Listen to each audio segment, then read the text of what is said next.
This morning in London, an injured homeless man was cared for and taken to hospital. At the same time in Melbourne, paper aeroplanes were flying around an office, adding a little bit of joy to a Friday. Meanwhile, in Taiwan, a woman donated blood, and in San Francisco, a street artist was given a new set of pencils. All of these acts of kindness, and many more, have one thing in common.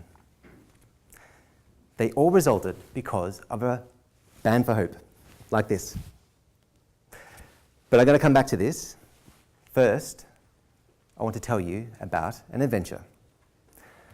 Back in 2009, I was a disillusioned bachelor working for a bank, but then I met Lucy, and together we hatched a plan to drive across Africa.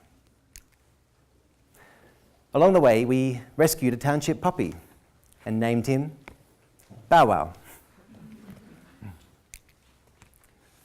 Over 18 months, we travelled 30,000 kilometres through 7 countries.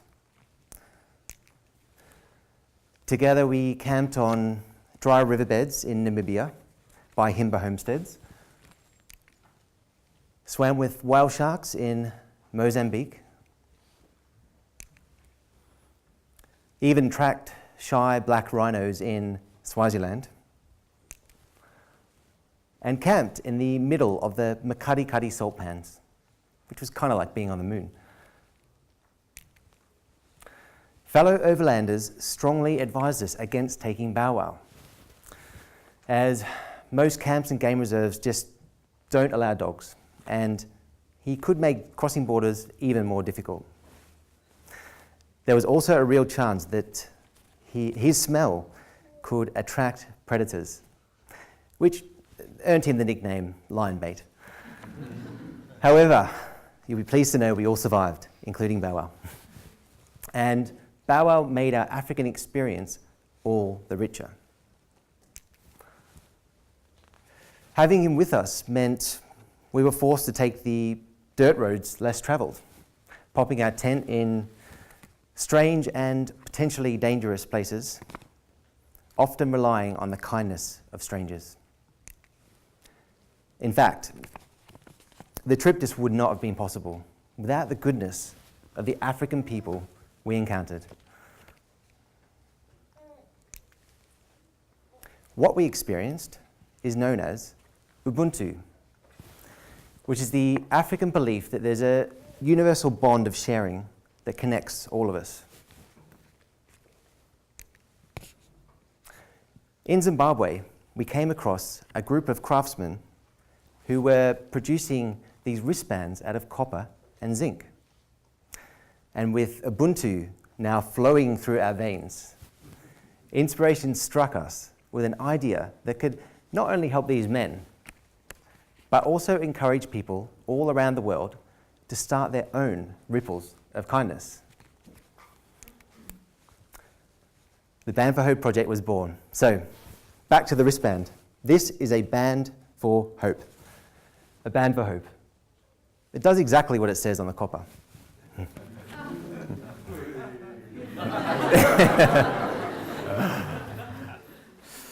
However, it is not just a beautiful wristband. One size fits all and unisex, by the way. The really cool bit is that each band is engraved with a unique ID, which links it to a map online at band4hope.com. The thing is, you don't keep this wristband forever. You simply wear it proudly until you meet someone that you'd like to pass it on to. And that person can be anyone, even a stranger.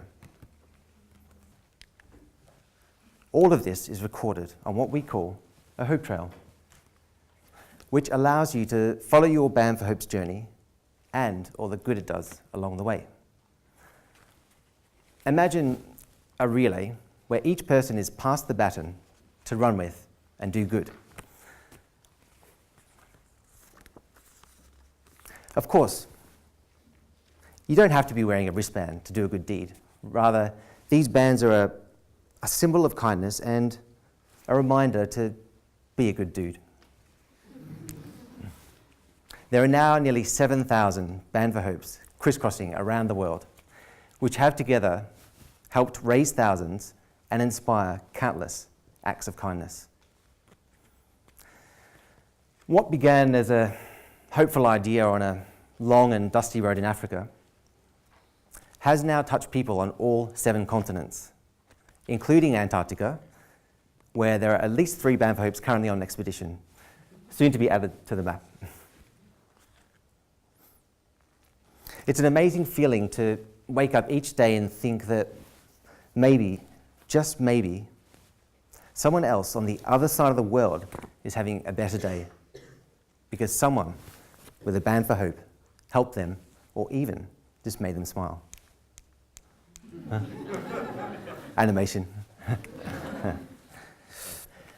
Band4Hope is and will always be a work in progress.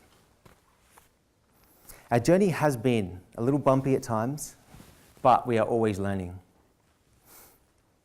We have a global vision of many different Band4Hopes being produced and passed on around the world, where hope and kindness become ubiquitous in the spirit of Ubuntu. We believe this can happen. This is our vision, and we are taking many small steps every day to realize this. Hope is not just wishful thinking. It is having vision, believing in that vision, and taking action. In fact, there is strong evidence to suggest that those who hope are more likely to achieve. The important thing is to keep going, as you never know what might happen. If you encounter a roadblock, push past it. Don't give up. Whilst launching Band4Hope at UK festivals, I was lucky enough to meet Mark Koska, the inventor of the single-use syringe. It's amazing, you should look it up. And now, instead of working for a bank, I work for his charity, helping to prevent 1.3 million unnecessary deaths every year by ensuring that everyone gets a safe injection every time. Nancy Duarte said, "The future isn't a place you go to. It's a place you get to create." I opened this talk with some acts of kindness that took place around the world recently. Now, each of these resulted because someone somewhere was wearing one of these, a Band4Hope. A wristband can't change the world, but the wearer can. Thank you.